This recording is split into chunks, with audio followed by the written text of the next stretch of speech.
What I wondered before you stopped in today, so a couple things. Like, thanks for your service. Oh, of course, yeah. It's tremendous, man. It lets us live these lives. Yeah. It's just great. So, but I'm thinking, what would Craig be without Fred? Oh man, I'd be a mess.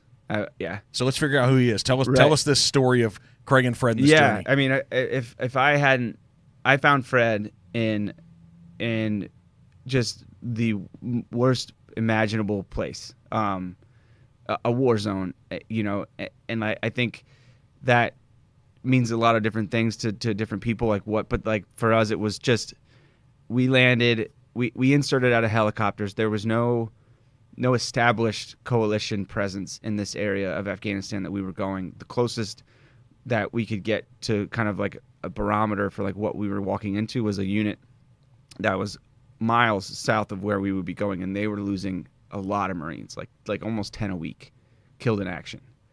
And we were going north of them into basically into the Taliban's kitchen. And so the reason I emphasize that in the book and in my talks and stuff is because there's a lot of awesome dogs that come back from overseas, but and it's not to take away from anything, but like a lot of the times they're living on a base, those dogs, and so they're used to troops, they're used to that environment, and they're still awesome dogs, and I'm not trying to one up anybody, but what's just so significant about Fred is that we landed on him. We set up a compound in the middle of the night, like just found an abandoned house and just fortified it with sandbags.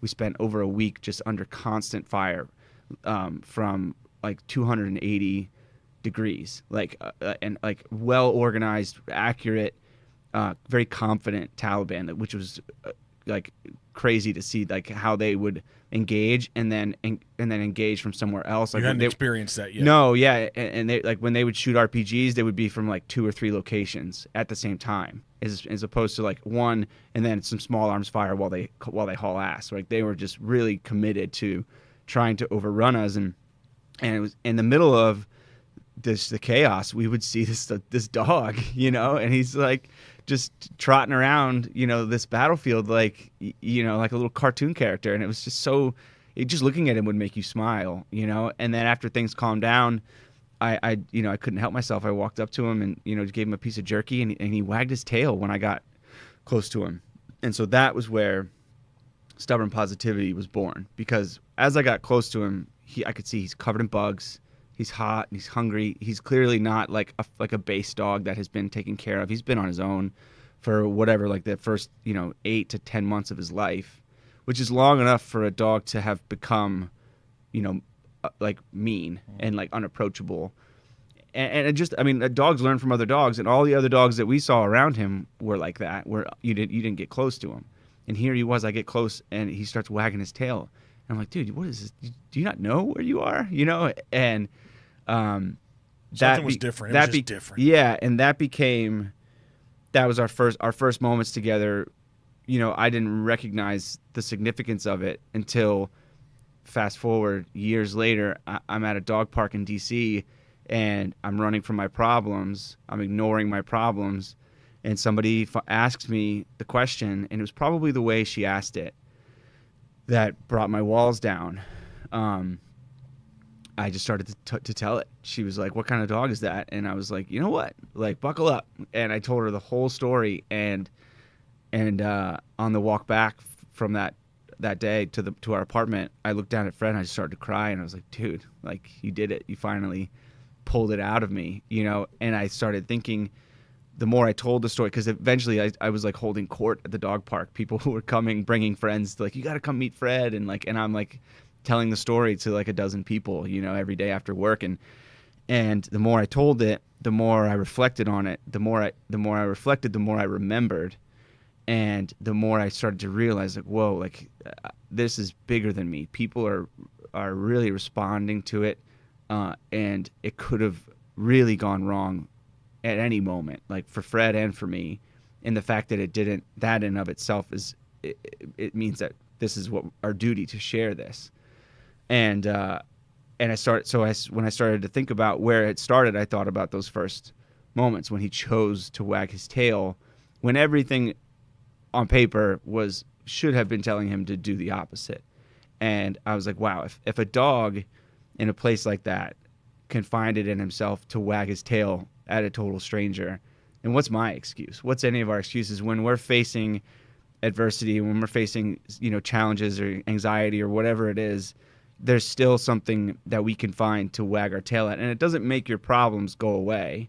It makes them a little bit more approachable, and that's the whole kind of idea with stubborn positivity is, it's this a much more reflective kind of, idea of like just finding a moment in your life where you chose to wag your tail at the world and it opened doors, and it's so much fun to tell the story and then to hear people's kind of versions of it too. So before we came on, and you just brought it up about, hey, like, what type of dog is he? Yeah. So you just went through this on your Patreon channel, I think, right? And so are we allowed to know what type of dog is he? Of course, yeah. Do you want me to tell you on the podcast? Let's go, can we? Yeah, of course, yeah. So we waited for 13 years to answer this question for a lot of reasons. One being... I'm going to snap a picture of him while we're sitting here talking. He's over here with me now.